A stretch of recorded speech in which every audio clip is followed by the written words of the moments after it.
Forza Milan, salam satu Milanisti. Ketemu lagi bareng gue Manur. Kali ini kita akan sedikit lebih enak cerita lah ya apa yang terjadi ketika AC Milan melawan Atletico tadi malam.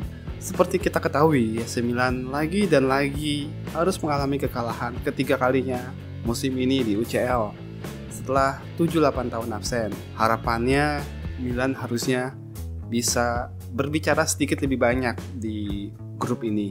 Tapi kalau Liverpool, okelah kita lupakan karena kita pulang dengan kepala tegak.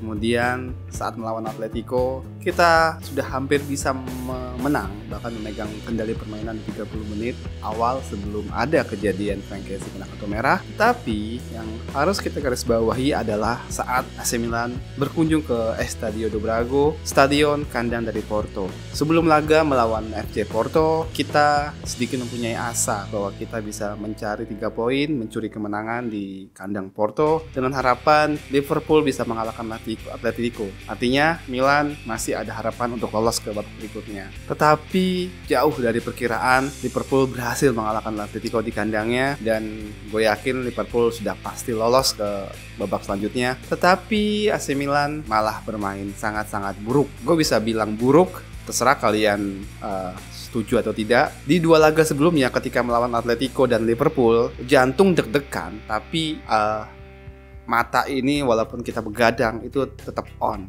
karena suguhan permainan yang ditampilkan oleh AC Milan itu benar-benar menghibur. Tetapi ketika melawan Porto kemarin, pada gue tidur malamnya jam 1:30 gue bangun, tapi entah mungkin gue sendiri yang merasakan atau lu semua ngerasain, itu permainan membosankan. Nggak ada aliran bola yang benar-benar berbahaya ke gawang Atletico. Kalau dari statistik yang gue lihat di sini, shoot on target Milan cuma 1. Itu pun gue yakin ketika Giroud sundul ya, yang dari umpan dari Salemaker sundulan itu yang benar-benar on target, sisanya jauh dari target. Bahkan tendangan ke gawang yang dilakukan oleh Porto itu 16 kali, 2 tepat sasaran dan 14 tidak tepat sasaran. Coba bayangkan, andai kata 14 tendangan itu tepat sasaran, gua nggak tahu lah berapa skor akhirnya. 2 shoot on target saja udah 1 gol masuk. Ya mungkin kita nggak bisa berharap banyak ya. Kiper utama kita, Mike Maignan, mengalami cedera sehingga harus digantikan oleh Tata Rusano. Ya mungkin gue doang atau kalian merasakan ketika Tata Rusano main itu jantung deg-degan walaupun di depannya sudah di cover oleh 2 back tengah kita, back hebat kita, Simon Kjaer dan juga Fikayo Tomori. Namun ya gitu, Maignan kita benar-benar masuk kehilangan. Memang sebelum pertandingan kita sudah kehilangan hampir seluruh tubuh kita. Dari depan kita kehilangan Brahim Diaz yang biasa mengkreasikan ini penyerangan kita. Di sisi kiri kita kehilangan Rebic yang biasanya kalau Leo buntu dimasukkan Rebic itu bisa berubah taktik permainan. Di sisi kiri tidak ada tusuk-tusukan dari Theo Hernandez yang absen. Balotore benar-benar jauh dari harapan. Ya mau diapain lagi.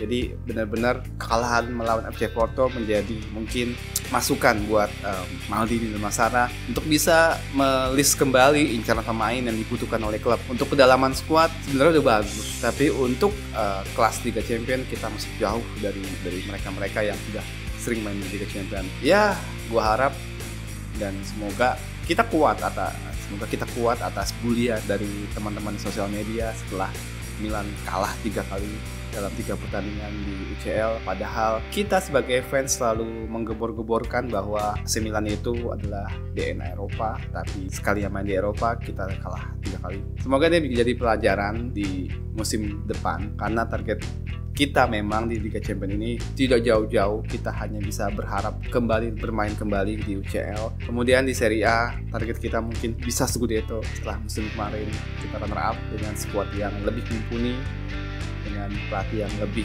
tahu kedalaman skuad Milan.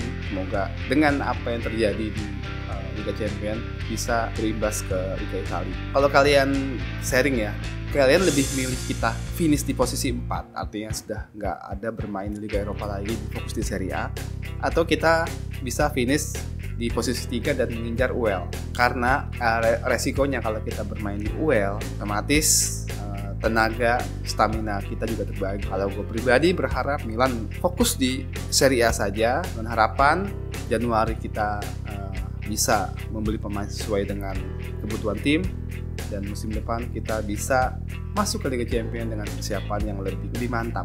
Ya kalau kalian mau sharing-sharing silakan. Forza Milan, salam.